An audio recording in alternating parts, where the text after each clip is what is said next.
In this video, we're going to look at the auxiliary equation method. This method is a method that is used to solve linear homogeneous ODEs with constant coefficients, and they can be extended to non-homogeneous cases as well.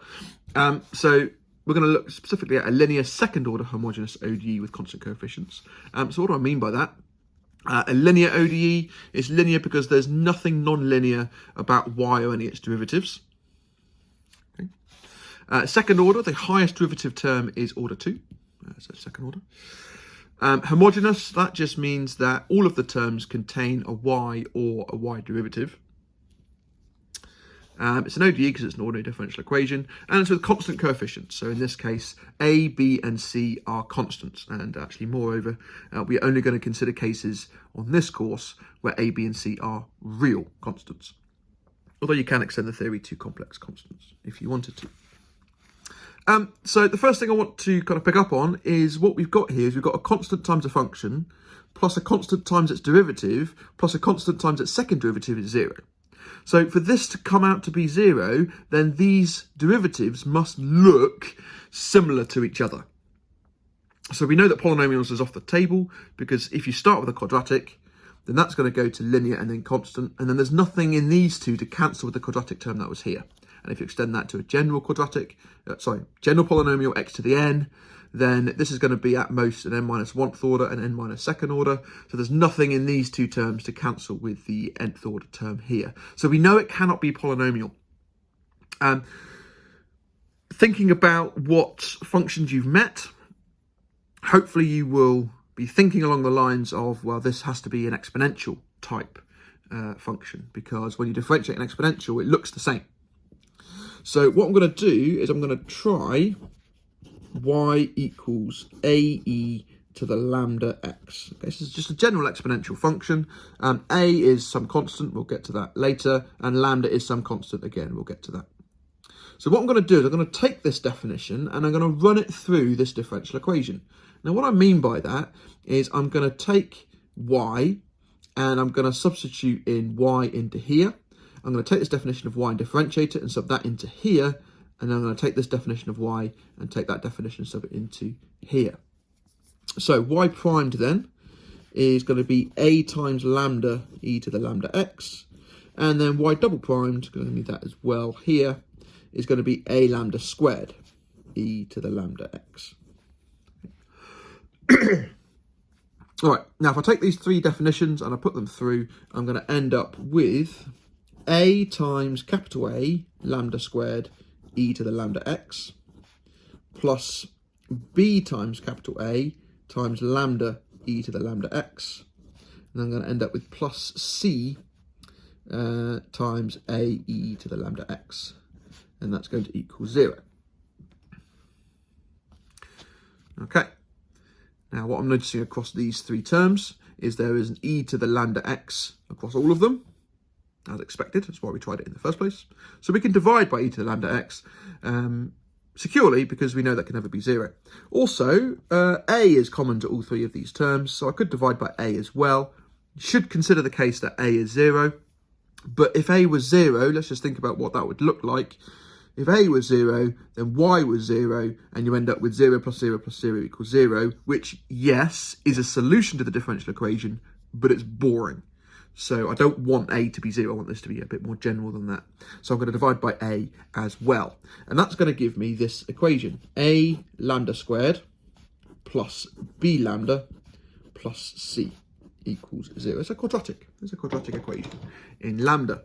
What we do is we refer to this equation as the auxiliary equation. And what you can do with the question is you can go straight from the differential equation that's given in the question, bearing in mind a, b, and c would be numbers that are given to you, and we can jump straight from that to the auxiliary equation itself. Now, this is a quadratic equation, which means we are going to have three situations of solutions. Either we're going to have 2 real roots, 1 repeated real root, or no real roots. But we are better than that. I'm not going to describe it like that in this video because you have met complex numbers. So what I'm going to do is I'm going to describe it using the fundamental theorem of algebra, which says that any polynomial of degree n has exactly n roots in the set of complex numbers. So in this case, this is a second order polynomial, so it will have exactly 2 roots in the set of complex numbers. So case 1, if b squared is greater than 4ac, then we're going to end up with lambda 1 and lambda 2 as being real and distinct. So they're not the same. Okay, the discriminant is positive.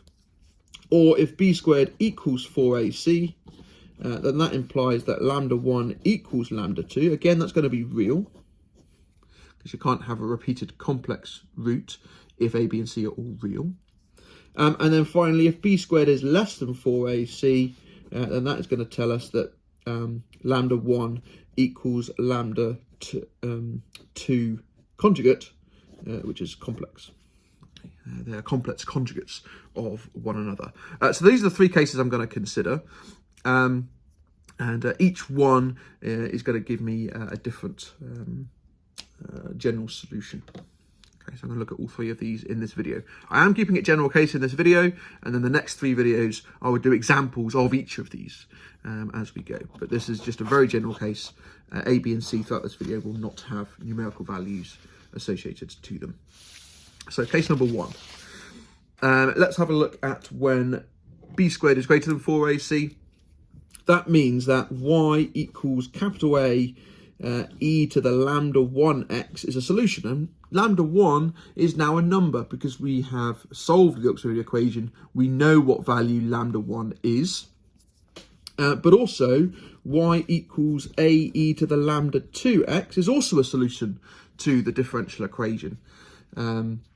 And I'm going to say lambda 1 is equal to minus b plus or minus the square root of b squared minus 4ac, all divided by 2a. And then lambda 2 is minus b plus or... lambda 1 is plus, lambda 2 is minus b squared minus 4ac, all divided by 2a. Okay, so those are the 2 numerical values for lambda 1 and lambda 2. And because b squared is greater than 4ac, then what we've got in here is a real number, positive number in the square root. So that makes this whole thing real. And they're different because I'm adding the surd and subtracting the surd. So both of these are solutions to this differential equation. And what I can do is I can combine those so that I end up with a general solution. So the general solution to this differential equation is y equals ae to the lambda 1x plus, and I need a different letter now because I've used a, so I'm going to use b e to the lambda 2x. And what we find with that is we end up with the general solution of the differential equation due to the nature of differentiation and affecting both terms separately. Then we know that when you run this through the differential equation, you get a 0, and this through the differential equation, you get a 0. Therefore, when you run the sum of them through, you get 0 as well. And because it's a second order differential equation, we require 2 arbitrary constants. And capital A and capital B are those 2 constants. They are not bound to be anything in particular. They could be any number, and it will satisfy the differential equation. Okay. Now, in an exam setting, given the differential equation, we can go straight to the auxiliary equation. Once you've got the auxiliary equation, you can state the numerical values of the roots. And once you see that they are 2 distinct real roots, then you can just state the general solution. It's as simple as that. You don't have to go through all of the algebra that I've gone through already. Okay, you'll see that more clearly when we do examples in the next video. Okay, case number 2. I'm actually going to jump to the complex conjugate case because I think this is slightly easier than the repeated roots case, and then I'll justify the repeated roots case afterwards. So lambda 1 and lambda 2 are complex conjugates. We know they're going to be conjugates because A, B, and C are all real on this course. So therefore, any complex roots must occur in complex conjugate pairs. So lambda 1 then is going to equal minus b plus the square root of 4ac minus b squared times I. So I've taken an I out of the square root symbol, divided by 2a. And then lambda 2 is going to equal minus b minus the square root of 4ac minus b squared times I, all divided by 2a. Okay, where I is the square root of minus 1. Okay, so those are my 2 roots from the auxiliary equation. What I'm actually going to do is I'm going to say that these two roots are written as alpha plus or minus beta I. Okay, so alpha is now defined as the real part, which is minus b on 2a, and beta is the imaginary part, which is the surd divided by 2a. Okay, so for the rest of the algebra here, I'm going to use alpha and beta. Because you would be given values of a, b, and c in the question, then alpha and beta therefore would also be numeric generally. Okay. All right. So what do we do here? Well, we know then that y equals ae to the alpha plus beta I plus be to the alpha minus beta I, times x, are solutions. And this is a true statement, that they are indeed, that is the general solution to the differential equation. The problem with this is we started with a differential equation which contained nothing complex, and we've ended up with a complex solution. So we don't really want that. We want to get rid of our complex parts of this. So what I'm going to do is I'm going to make use of a piece of complex numbers theory, which says that e to the I theta is identical to cos of theta plus I times sine of theta. Okay, so if you haven't met that yet in complex numbers, you will do. But that is a very well-known fact in mathematics, and we're going to use that here to simplify. So, again, once you get your two complex roots, you can jump straight to the general solution, but I just wanted to justify here why this is going to work. So I'm going to, first of all, take out the e to the alpha x on for both of these terms. So I'm going to say y is equal to e to the alpha x. Bearing in mind alpha is a real number which you have calculated. And that's going to go into ae to the beta ix plus be to the minus beta ix. Okay, so I've pulled out the e to the alpha x from both of those terms. Okay, and now I've got a situation where I've got e to the I theta and an e to the I minus theta here. So I can make use of this identity here. So I'm going to say this is e to the alpha x into capital A into cos of beta x plus I times sine of beta x plus b into cos, and in this case it's minus beta x, plus I times sine of minus beta x. Okay, that's still true. Now what I'm going to do is I'm going to multiply out those inner brackets there, and then I'm going to combine the real part and the imaginary part of that. So I'm going to get e to the alpha x, and that's going to go into a plus b, because cos of beta x is the same as cos of minus beta x. So I'm going to get a plus b times the cosine of beta x. And then I'm also going to have plus a minus b, because sine of minus beta x is minus I sine of beta x. So I'm going to get plus a minus b times I times sine of beta x. Okay, now I'm going to redefine my constants. So I'm going to say a plus b is actually c, and a minus b times I is actually d. A and b are arbitrary, so I can do this. C and d are now arbitrary as well, but they're defined in terms of a and b. But that gets rid of all of my complex part. So I get e to the alpha x into an arbitrary constant times the cosine of beta x plus a different arbitrary constant times sine of beta x.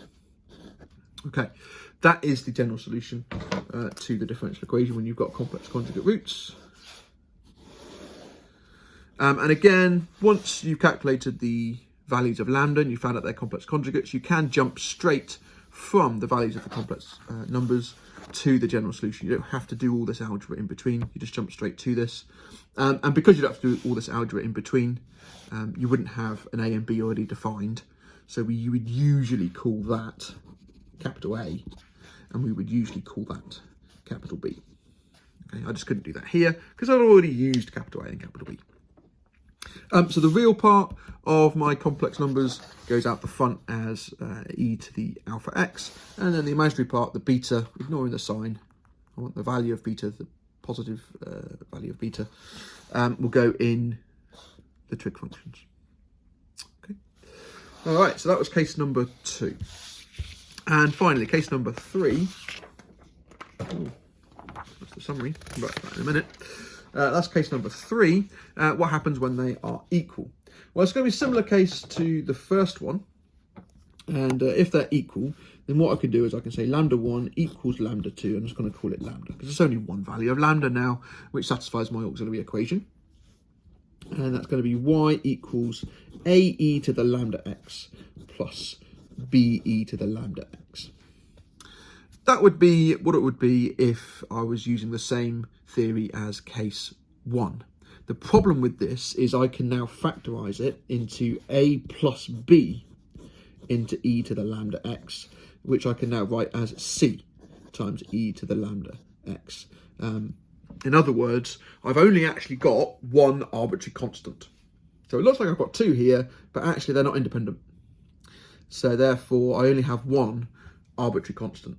So this is no good because it's a second order differential equation. I require exactly 2 arbitrary constants.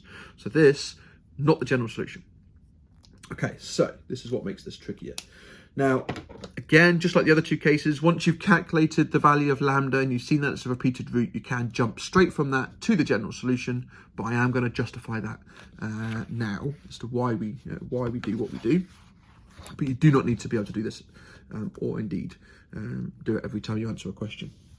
So, in essence, ae to the lambda x failed in this case. I need to try something else. So I'm actually going to try y equals f of x times e to the lambda x. It's the same as the previous case, except now instead of having a constant coefficient here, I've got a function of x, and I'm going to see if I can extract the function of x from this from the differential equation. What I should say is if I have a repeated root, that means the b squared minus 4ac bit is 0, so I end up with actually that's minus b on 2a. That's what it would equal. Okay. Now, to differentiate this, to run it through the differential equation, I'm going to have to use the product rule. So y primed is going to equal f primed of x e to the lambda x plus lambda times f of x e to the lambda x. And then if I want to differentiate that again, which I'll need to plug it into my second order differential equation, I'm going to have to use the product rule twice more. So let's do that times differential of that again. So it's going to be f double primed of x e to the lambda x. Then I've got that times differential of that, which is going to bring a lambda down, and then f primed. But that's going to be the same as this times differential of that. So I'm actually going to end up with plus 2 lambda times f of x. Sorry, f primed of x e to the lambda x. And then finally, I've got this times differential of this. So another lambda is going to come down. So I get plus lambda squared f of x e to the lambda x. Okay, so that is that's my definition there for y double prime. I'm now going to take those 3 definitions, y prime and y double prime, and put them into the ODE, and that is going to give me small a times this. So small a times, I'm now going to just call it f double prime, e to the lambda x plus 2 lambda f prime e to the lambda x plus lambda squared f e to the lambda x. Then I'm going to get plus small b times the y prime. So that's going to be f prime e to the lambda x plus lambda f e to the lambda x. And then I've also got small c times that. So plus c times f e to the lambda x. And that's all going to equal 0. Notice again that e to the lambda x is there for everything, so I can get rid of that. And then I'm going to actually pull out the coefficients of the powers of lambda. So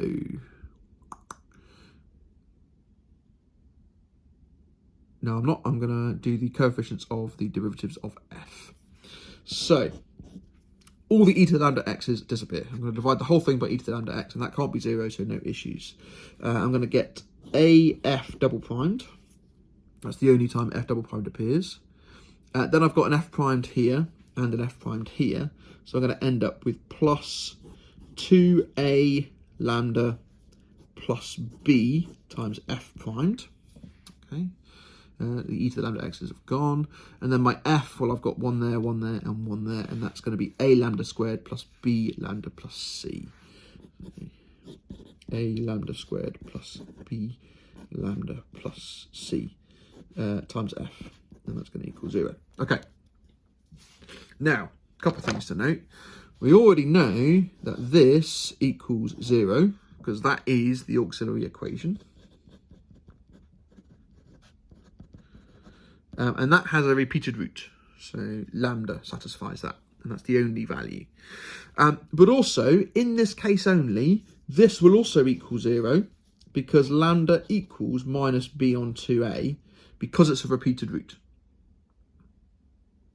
Okay? If it's not a repeated root, then this term wouldn't generally be 0. But it's only 0 because we have a repeated root.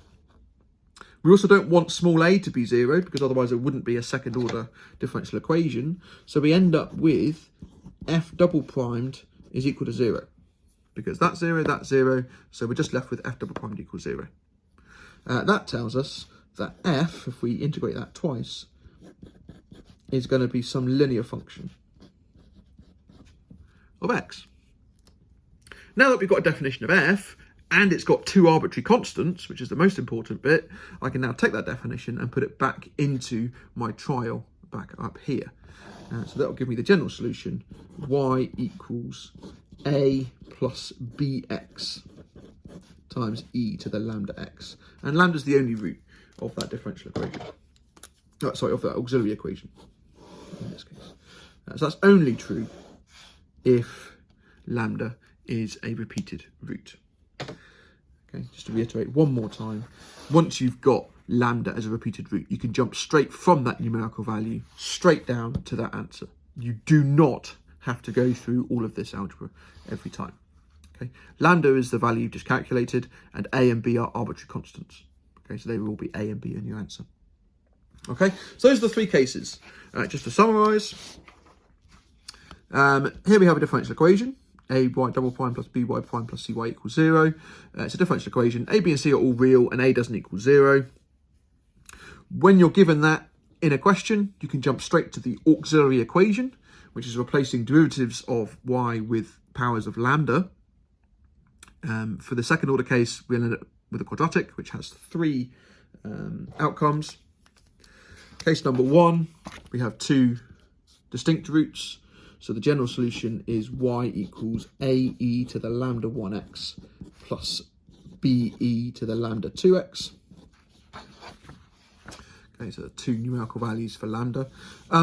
When they're complex conjugates, we'll end up with y equals e to the alpha x into a times cos of beta x plus b times sine of beta x, where lambda equals alpha plus or minus beta I. So alpha is the real part of lambda and beta is the imaginary part of lambda.